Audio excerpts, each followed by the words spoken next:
You will never be truly free until you stop apologizing for the parts of yourself you've buried. You may have spent years performing a version of goodness, the smiling mask, the polite restraint, the practiced light. Yet somewhere beneath all that effort lives a quiet ache, the sense that you've been edited, trimmed, and trained to fit into something too small for the fullness of your being. You've been told to dim your fire, to hide your hunger, to smooth your edges until you were unrecognizable even to yourself. And so, like countless women before you, you learned to tuck away the inconvenient emotions, the anger, the jealousy, the need to be seen, the desire to be chosen. But what happens when those parts begin to whisper again? When the very pieces you tried to bury start to rise, demanding to be loved? Carl Jung once said, "One does not become enlightened by imagining figures of light, but by making the darkness conscious." What he meant is that true healing isn't found in pretending to be pure, it's in the courage to meet what's been cast out. Every suppressed emotion, every shame-soaked impulse, every part of you labeled too much or not enough, these are not flaws to erase.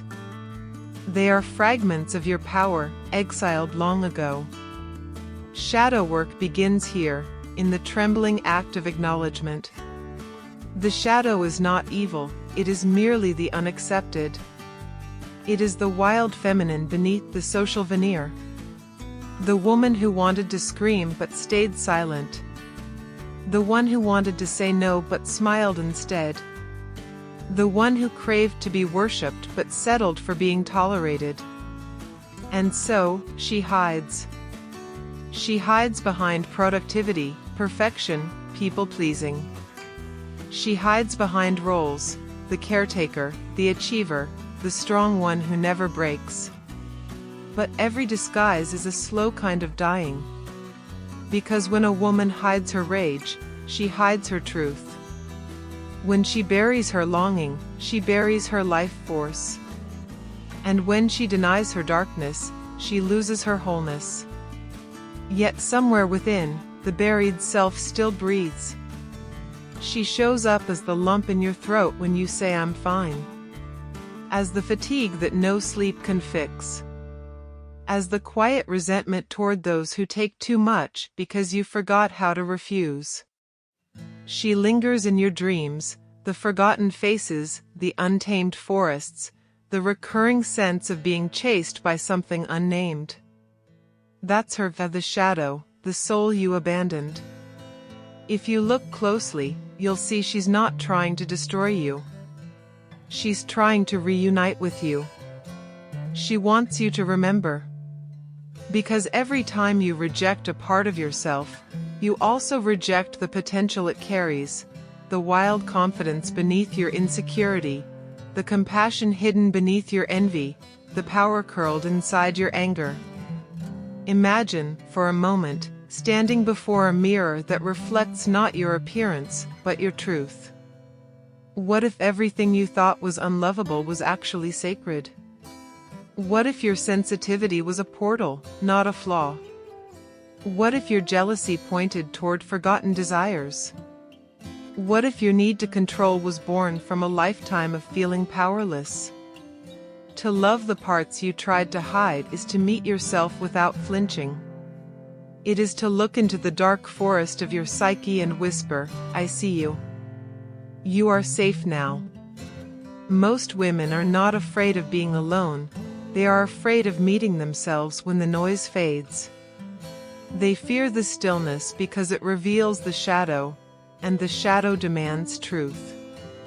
Yet truth is liberation. The woman who dares to love her own darkness becomes untouchable, not because she hides nothing, but because she hides no longer. The ancient Stoics taught that peace is found not in the absence of struggle, but in the mastery of one's inner world. Jung echoed this when he spoke of individuation, the process of becoming whole. Wholeness is not perfection, it is integration.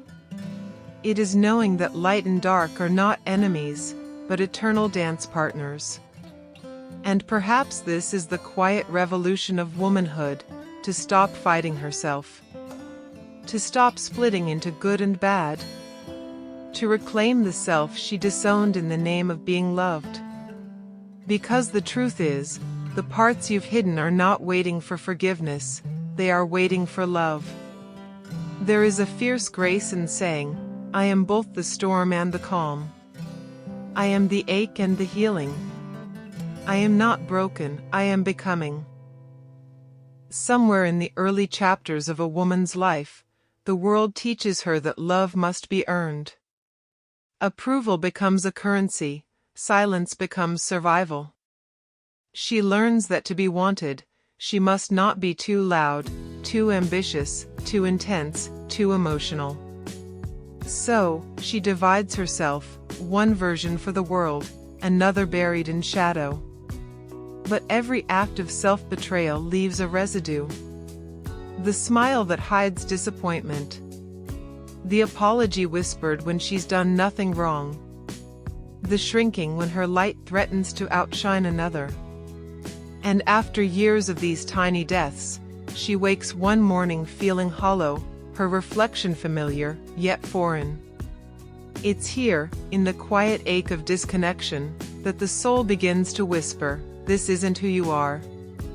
That whisper is the beginning of the return. It calls her back to the raw, unedited self that once danced without fear. The little girl who spoke without filtering, who dreamed without restraint. But the path home is not soft.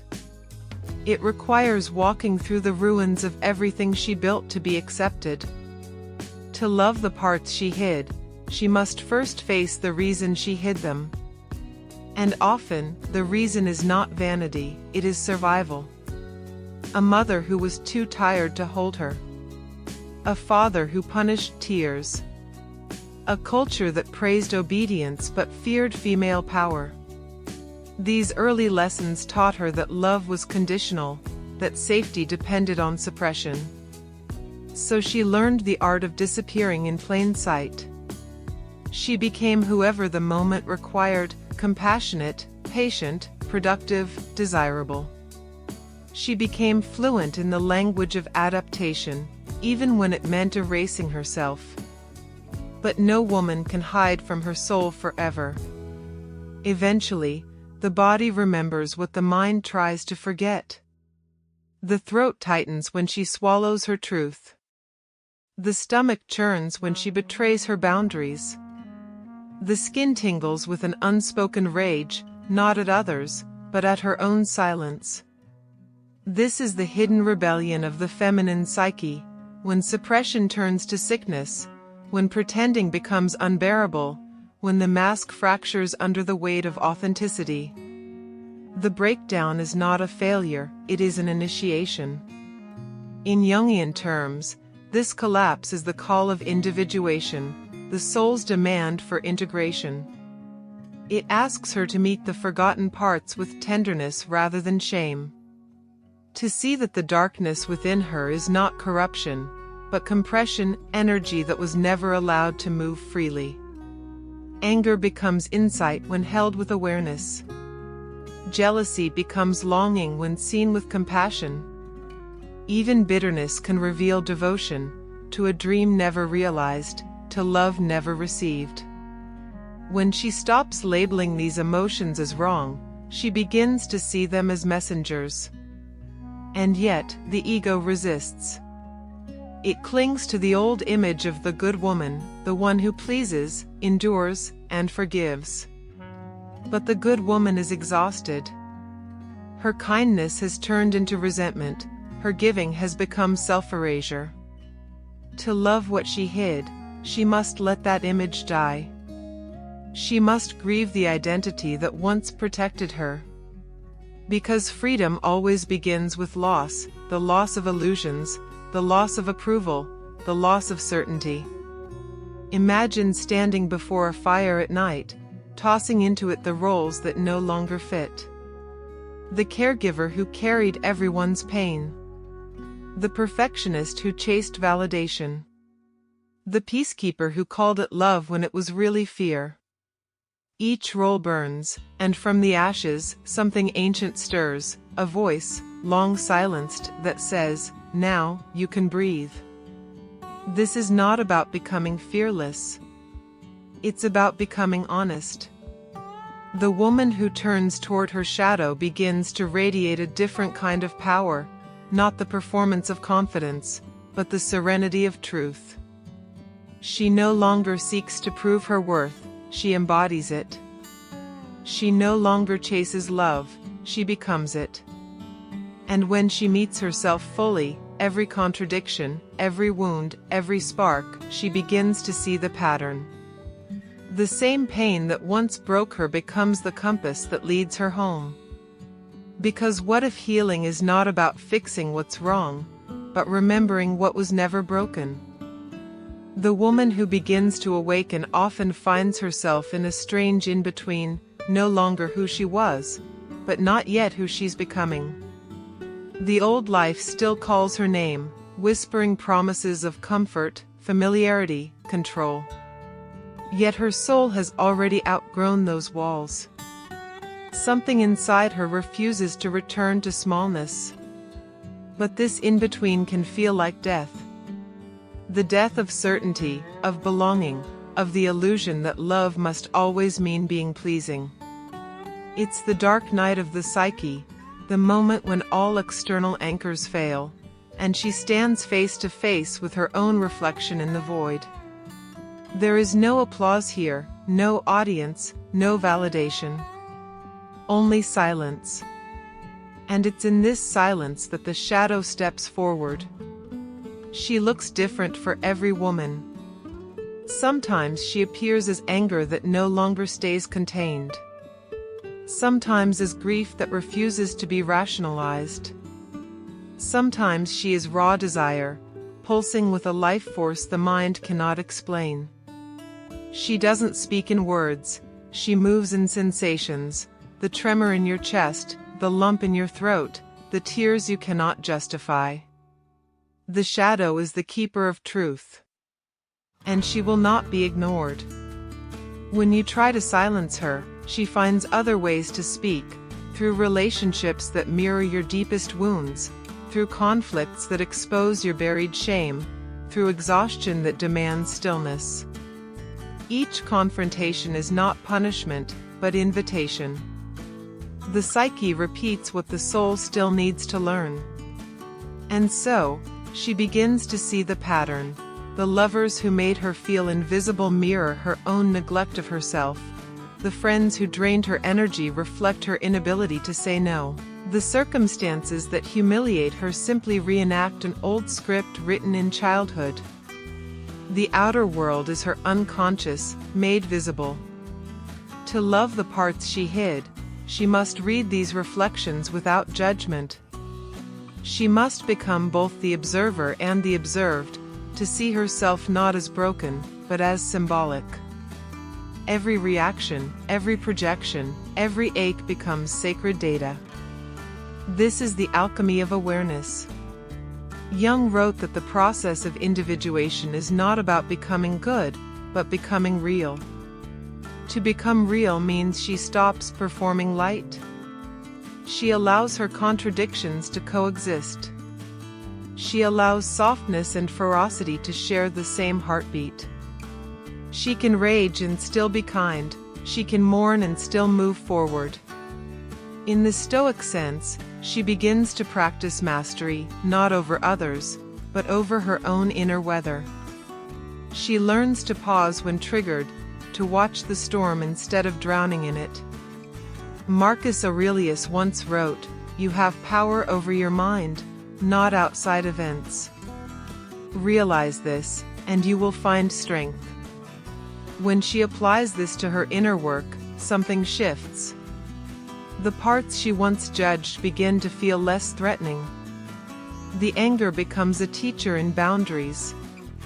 The sadness becomes a teacher in surrender.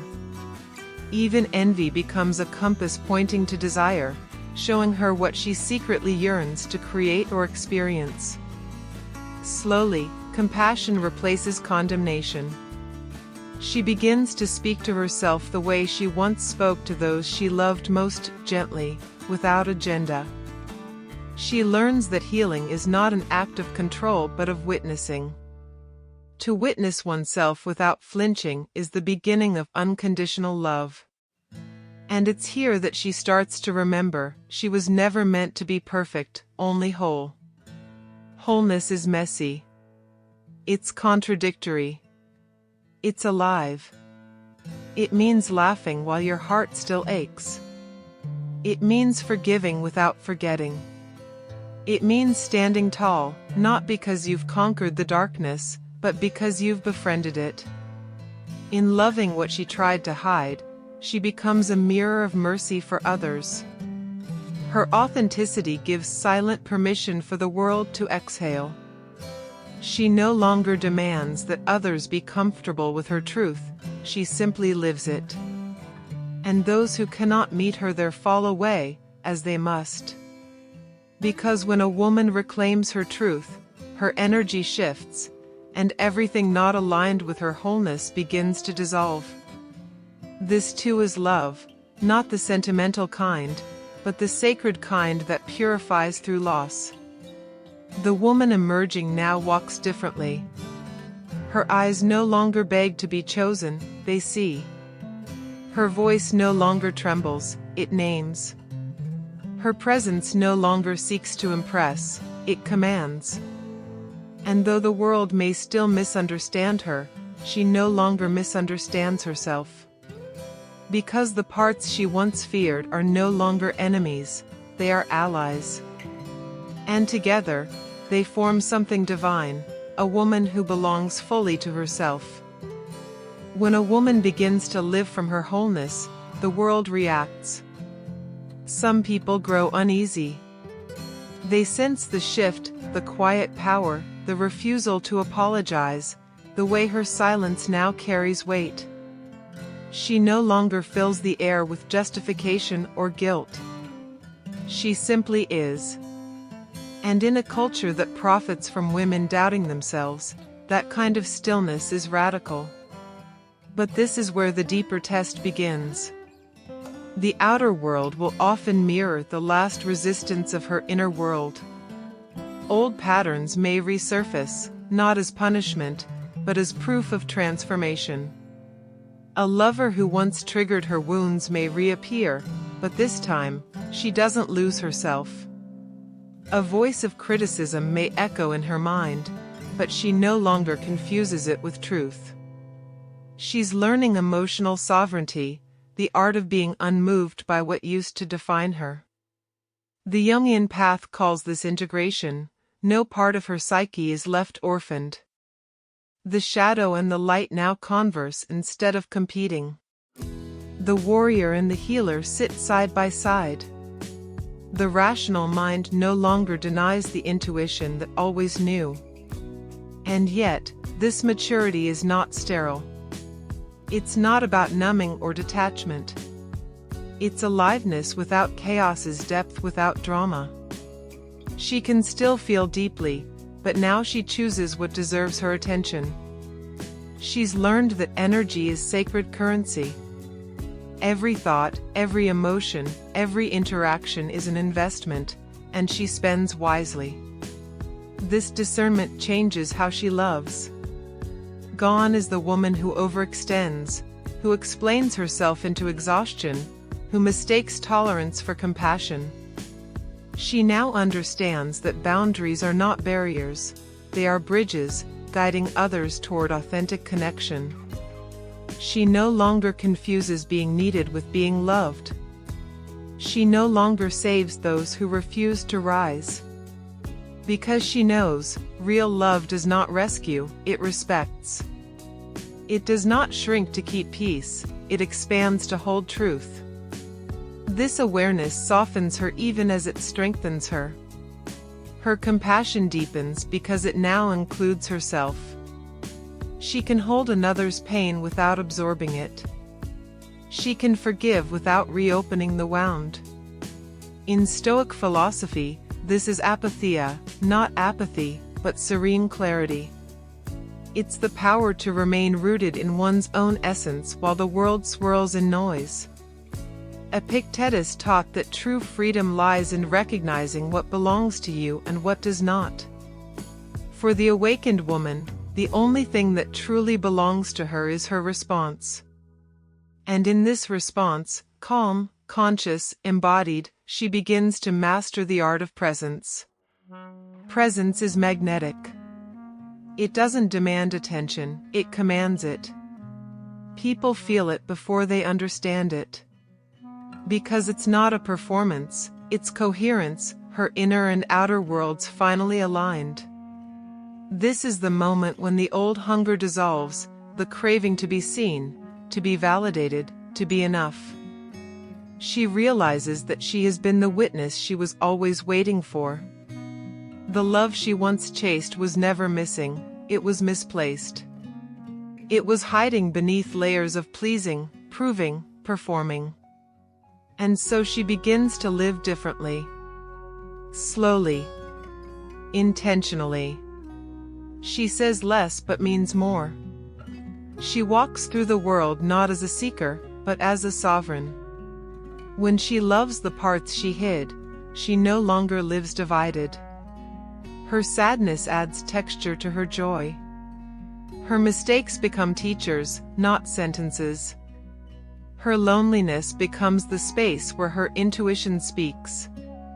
She has learned to trust her seasons, to honor the winters of withdrawal as much as the summers of expression. She knows that contraction precedes creation, that endings are preludes to rebirth. And in this cyclical wisdom, she finds peace.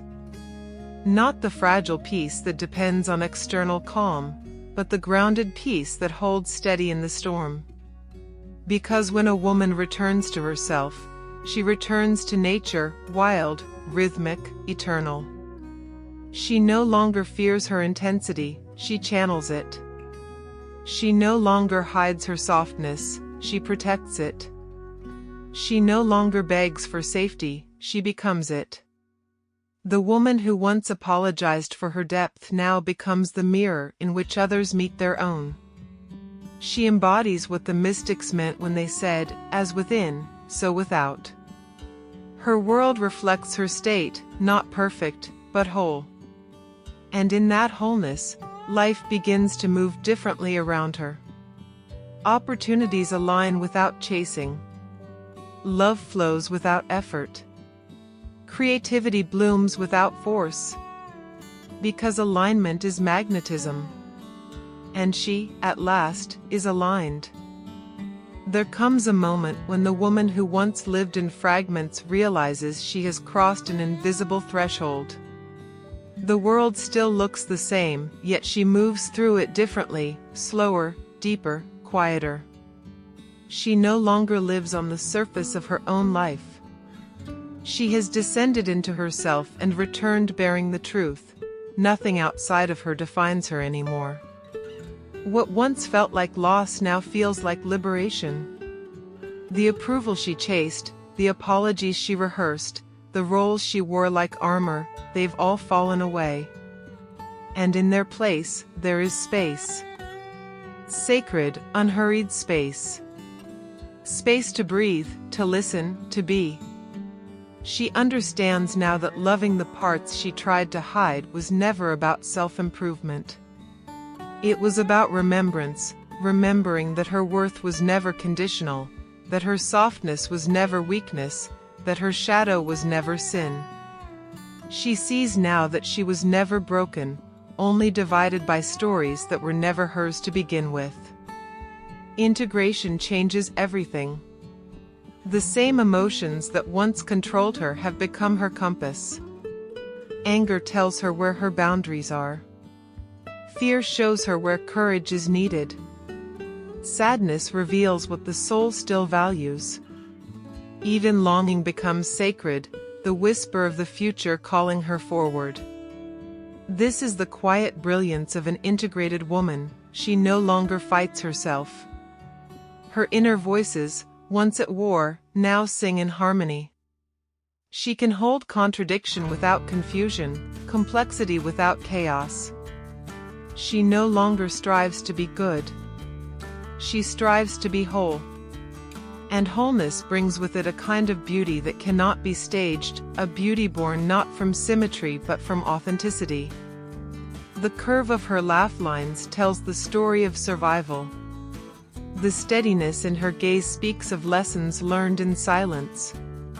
She wears her scars as symbols, not secrets. The men and women who meet her sense something, a gravity, a depth, an ease. She listens with her whole being. She speaks only what's true. She does not seek to convince or compete. Her presence itself becomes medicine. But perhaps the most profound change is invisible. She no longer seeks to escape her own company. The solitude that once terrified her has become her sanctuary. She no longer distracts herself from her emotions. She converses with them. In the quiet, she feels life moving through her, not as noise, but as pulse, as rhythm, as truth. There are moments when she still feels the echo of the old wounds, the loneliness, the doubt, the fear of not being enough. But now, instead of pushing them away, she welcomes them like old friends. She sits with them, listens, learns. And in doing so, she transforms pain into wisdom, resistance into grace. This is the true alchemy of healing, not turning lead into gold, but turning suffering into consciousness. And in that consciousness, she finally understands what freedom really means. It's not the absence of pain, but the absence of shame. It's not about being untouched by life, but being unbroken by it. Freedom is the quiet knowing that she can meet any moment without betraying herself. The world may still misunderstand her, label her as distant, too strong, too calm, too mysterious. But she knows these words now reveal more about others' discomfort than her truth. Because when a woman stops apologizing for who she is, she becomes mirror and mystery both, showing others what they, too, have disowned. And perhaps that is her true purpose, not to be perfect, but to embody permission. To live so fully that her existence itself reminds others that they, too, are allowed to be whole. The Jungian journey of individuation was never about transcendence, it was about embodiment. About coming home to the self, here, in the middle of an ordinary life, with its mess and miracles intertwined.